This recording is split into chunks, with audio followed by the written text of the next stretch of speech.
নতুন দিল্লীত AI impact summit 2026ৰ শুভাৰম্ভ ভাৰতৰ ৰাজধানী নতুন দিল্লীত আজিৰে পৰা 5 দিনীয়া কাৰ্যসূচীৰে বিশ্বৰ অন্যতম বৃহৎ কৃত্ৰিম বুদ্ধিমত্তা সন্মিলন AI ইম্পেক্ট সামিট 2026 আৰম্ভ হৈছে প্ৰধানমন্ত্ৰী নৰেন্দ্ৰ মোদীয়ে এই সন্মিলন উদ্বোধন কৰে ইয়াত গুগলৰ সুন্দৰ পিচাই আৰু ওপেন AIৰ ছেম অল্টমেনৰ দৰে 43 জনতকৈ অধিক গোলকীয় মুখ্য কাৰ্যবাহী বিষয়া আৰু 20খন দেশৰ ৰাষ্ট্ৰপ্ৰধান উপস্থিত আছে ইয়াত কৃত্ৰিম বুদ্ধিমত্তাৰ সুৰক্ষা সুশাসন আৰু গোলকীয় নীতিৰ ওপৰত আলোচনা কৰা হয় বাংলাদেশৰ নতুন প্ৰধানমন্ত্ৰী হিচাপে তাৰিক ৰহমানৰ শপত গ্ৰহণ প্ৰস্তুতি বাংলাদেশৰ অনুষ্ঠিত নিৰ্বাচনৰ পাছত বাংলাদেশ নেশ্যনেলিষ্ট পাৰ্টিৰ নেতা তাৰিক ৰহমানে 17 ফেব্ৰুৱাৰীত নতুন প্ৰধানমন্ত্ৰী হিচাপে শপত গ্ৰহণ কৰিব এই অনুষ্ঠানত ভাৰতৰ প্ৰতিনিধি হিচাপে লোকসভাৰ অধ্যক্ষ ওম বিৰলাই অংশগ্ৰহণ কৰিব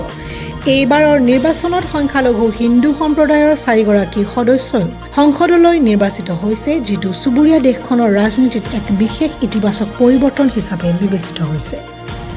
ইজৰাইল গাজা সংঘৰ্ষৰ মাজতে আমেৰিকাৰ $5 বিলিয়ন সাহায্য ঘোষণা ইজৰাইল আৰু হামাছৰ মাজত চলি থকা উত্তপ্ত পৰিস্থিতিৰ মাজতে ডনাল্ড ট্ৰাম্পে বোৰ্ড অফ পিছৰ জৰিয়তে গাজাৰ বাবে $5 বিলিয়ন এক বৃহৎ সাহায্য ঘোষণা কৰিছে আনহাতে পশ্চিম পাৰত ইজৰাইলে ভূমি পঞ্জীয়নৰ এক বিতৰ্কিত প্ৰক্ৰিয়া আৰম্ভ কৰিছে যাক ফিলিস্তিনীসকলে পৰোক্ষ দখল বুলি সমালোচনা কৰিছে ইজৰাইলৰ বিমান আক্ৰমণত গাজাত পুনৰ 12 জন লোকৰ মৃত্যু হোৱাৰ খবৰ পোৱা গৈছে চীনত আতচবাজি দোকানত ভয়ংকৰ বিস্ফোৰণ চীনত লুনাৰ নিউ ইয়াৰ বা নৱবৰ্ষৰ উদযাপনৰ পূৰ্বে এক ভয়ংকৰ অঘটন সংঘটিত হৈছে দেশখনৰ জিয়াংছু প্ৰদেশৰ এখন আতচবাজিৰ দোকানত হোৱা বিস্ফোৰণত 8 জন লোকৰ মৃত্যু হয় এজন ব্যক্তিয়ে দোকানখনৰ ওচৰত নিয়ম উলংঘা কৰি ফটকা ফুটোৱাৰ ফলতে এই অঘটন ঘটা বুলি চৰকাৰী সূত্ৰই প্ৰকাশ কৰিছে